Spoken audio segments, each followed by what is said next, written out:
আপনার জামাইয়ের কাছ থেকে ছিনতাই করে নিয়ে এসেছি। এই টাকাটা নিয়ে আপনার বাড়িটা ফেরত নেন। আর হ্যাঁ, এই কথা আপনার জামাইকে কোনোদিন বলবেন না। ঠিক আছে বাপ, বলবো না। কিন্তু তোমরা যে আমার এত বড় উপকার করলি, তোমাদের পরিচয়টা তো দিয়ে যাও।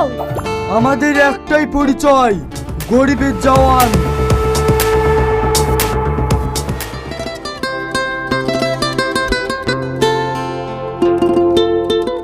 এই কি ব্যাপার রে, রাস্তা এত ভিড় কেনে? এখানে একটা সাধু বাবা এসে কার কি ভবিষ্যৎ হবে সব বলে দিতেছে। তাই নাকি? তো দেখি। কাল রাতে তুই তোর বউর সাথে ঝগড়া করি আত্মহত্যা করার চেষ্টা করছিলি নি? হ্যাঁ, আপনি জানলেন কি করি? আর এও জানি যে তোর বউ একটা ছেলের সঙ্গে প্রেম করে, তার জন্য তোর সাথে এত ঝামেলা। হ্যাঁ বাবা, আপনার কথা একবারে হুবহু মিলিয়ে দিছে।